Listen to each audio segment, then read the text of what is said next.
Donc, Richard, c'est vraiment le début d'une nouvelle réflexion.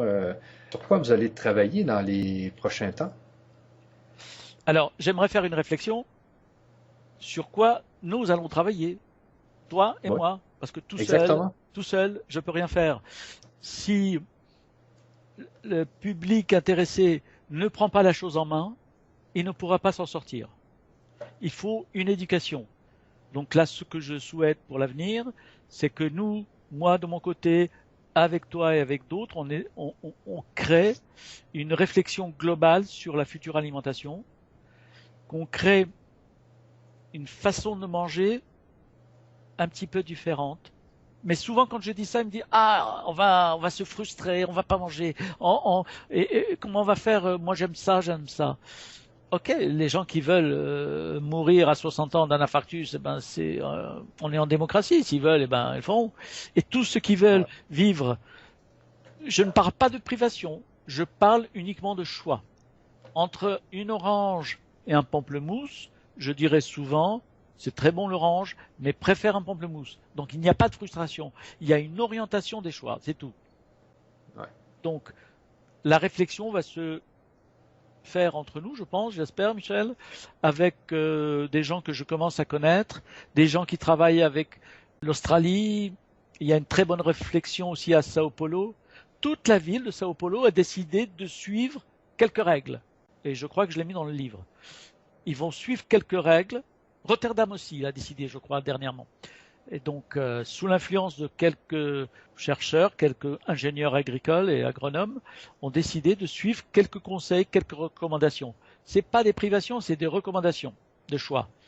Et toute la ville de Sao Paulo a accepté de jouer le jeu pour une réflexion, pour une meilleure alimentation. Donc, ne parlons plus de régime, parlons plus de frustration, parlons d'évoluer dans notre alimentation et de trouver avec Michel les meilleures personnes qui vont nous aider à diffuser ce message, peut-être à travers, euh, je peux lâcher le scoop, peut-être à travers un nouveau magazine que tu veux lancer, Michel, Ouais. euh, un nouveau magazine qui pourrait apporter des informations de base, mais il faut que les lecteurs soient partie prenante. On ne peut pas, on peut rien imposer dans ce genre de choses. Il faut que les lecteurs soient avec nous, nous conseillent, nous fassent leurs remarques, parce que avec Michel, le travail ne va pas se faire sur le Canada français, il va se faire sur des gens qui vont habiter en Europe. Les Allemands ne mangent pas comme les Français ne mangent pas comme les Italiens et les Italiens ne mangent pas comme les Espagnols. Donc il faut que nous trouvions un modus vivendi pour savoir comment réfléchir entre nous sur ce qu'il y a de bien chez moi, ce qu'il y a de bien chez toi. Est-ce que ce qu'il y a de bien chez toi peut être bien chez moi? Mais on ne peut pas imposer des choses à tout à chacun. Il faut que nous trouvions un terrain d'entente. Et si on ouvre un restaurant, Michel, il faudrait que Oui. ce qui se fait à Paris ne se fera pas à Londres, et ce qui se fera à Londres ne se fera pas à Naples. Parce que ce qui se fait actuellement, c'est que le McDo, quand on rentre dans un McDo, il est le même que ce soit à San Diego ou au fin fond de l'Asie. Et ben c'est non, on ne peut pas imposer à des gens de manger un McDo qui se trouve au fin fond de la Chine, eux qui ne savent même pas ce que c'est qu'un bout de viande fait qu'un hamburger. Un Chinois a besoin d'avoir un McDo avec du riz, avec leur alimentation classique. Et donc il faut avoir une oreille à tout ce que vous allez dire pour qu'on arrive à avancer tous ensemble et ne laisser personne sur la route.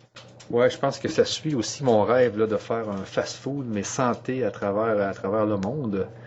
Ce Mais que j'ai appelé le McDiet. le McDiet. Donc, je pense que ça serait vraiment une solution qui serait idéale pour tout le monde. Puis, on pourrait justement intégrer les fibres là, dans ce qui serait offert aux gens. Jusqu'au jour où on aura atteint des bons aliments, eux-mêmes riches en fibres, tout simplement.